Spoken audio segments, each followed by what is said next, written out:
Okay. Hello, everyone. My name is Annika Abraham, and I am based in Cupertino, California. And under the mentorship of Jennifer Gao, I conducted research evaluating the fairness of three machine learning models in predicting recidivism, or in other words, the probability that an individual released from prison will be re-arrested or reincarcerated across different demographic groups. And today, I am very excited to share with you why I chose this project and, more importantly, what I discovered. So, in order to explain why I chose this topic, I want to propose a situation to all of you. Imagine a man who has been in prison for many years. During his time there, he works hard to better himself, taking classes, completing rehabilitation programs, and preparing for life on the outside. Eventually, he comes up for parole only to be denied. But someone else who committed the same crime, put in the same amount or even less effort to rehabilitate themselves, is granted parole. Yet this man is told he must spend another 5 years in prison. Now, this doesn't seem fair, right? If two people committed the same crime, served the same amount of time, and worked just as hard, shouldn't they both be treated the same? Not under COMPAS, the official risk assessment tool used in many states, which often deem defendants, especially Black defendants, as higher risk than they truly were. When I learned about these injustices in debate, it opened my eyes to the real-world consequences of flawed policy and technology. Those experiences inspired me to carry out this research project, where I explore bias in America's criminal justice system. So let's get started. Now, to briefly go over the methods I used, for this project, I used a dataset from the Georgia Department of Corrections, and I conducted a fairness analysis, looking at metrics like demographic parity, false positives, and true positives, while also using decision trees to see how demographic factors shaped predictions. In terms of the results, when I analyzed the models, fairness analysis for the models by race, it becomes clear that Black individuals consistently have slightly higher predicted positive rates, higher demographic parity, and higher false positive rates compared to white individuals. In numbers, the differences in demographic parity between Black and white individuals ranges from 0.034 in logistic regression to 0.060 in random forest. In practical terms, this means for every 1,000 people assessed, about 71 more Black individuals could be incorrectly flagged as high risk compared to white individuals.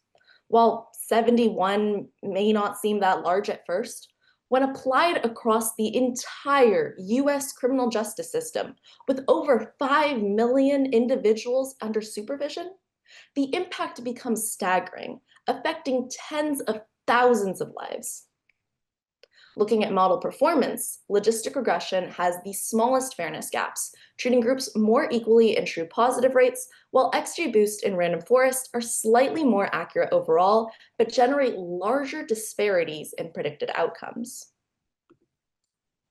When we look at gender, we see that males are consistently predicted as higher risk than females across all three models. Demographic parity values for males were higher, ranging from 0.155 in logistic regression to 0.216 in random forest, meaning more men are being flagged as high risk overall. This is coupled with higher false positive rates for men, so a significant number of males could be incorrectly predicted to reoffend. Among the models, logistic regression showed the largest gender gaps in both demographic parity and TPR, while XGBoost balanced the metrics the most evenly, though disparities still existed.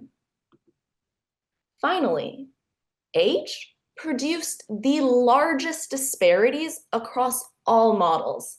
In XGBoost, false positive rates were much, much higher for younger individuals, between 51.8% and 56.4%, compared to about 20% for the oldest group. That means younger people are far more likely to be wrongly labeled as high risk. Altogether, age consistently drives predictions more than race or gender, and it creates the widest fairness gaps across models. Moving on to the decision trees. In the XGBoost decision tree, figure number 1, age shows up right at the top, making it one of the most influential features. This means the model first sorts people by age before applying other rules, which can amplify systemic bias. Because younger people are disproportionately stopped and arrested, age starts to act as a gatekeeper variable and inflates their predicted risk of reoffending. Gender also appears later in this tree, and race does not appear prominently. The random forest tree, figure number 2, tells a similar story. Age again dominates the early splits, but here, gender also appears really close to the top, further embedding enforcement biases that disproportionately impact men. Finally, in logistic regression, figure number 3, the coefficients confirm the same pattern. Age is the strongest predictor variable used for prediction, followed by gender and then race. So across all models, age consistently drives prediction, raising fairness concerns because it reflects systemic enforcement patterns more than true offense risk.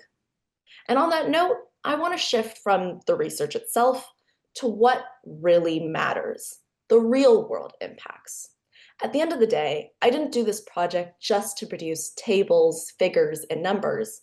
I did it to better understand a problem in our criminal justice system and to think about how we might start solving it. Across age, gender, and race, the models consistently flagged some groups as higher risk. Young people more than older people, men more than women, and Black individuals more than young individuals. Now, even if one group appears to reoffend at a higher rate on average, that statistic is often shaped by enforcement bias, a word I've been using a lot. Groups more heavily policed show up as higher risk, not always because they reoffend more, but because they're more likely to be stopped and charged. When machine learning models take that data at face value, they risk reinforcing the very biases created by unequal enforcement. When those enforcement patterns become part of the data, the model isn't just predicting recidivism, it's also reproducing the biases of an entire system. And if we rely on those predictions for sentencing, parole, or supervision, we risk deepening injustices instead of reducing them. And that is why this problem in the criminal justice system needs to change. Because without it, a young man in California may be denied parole simply for being a man. A woman in Georgia may serve extra years because of the color of her skin. And another person anywhere else may be punished not for their actions, but for decades of systemic bias embedded in the very data used to judge them. Thank you.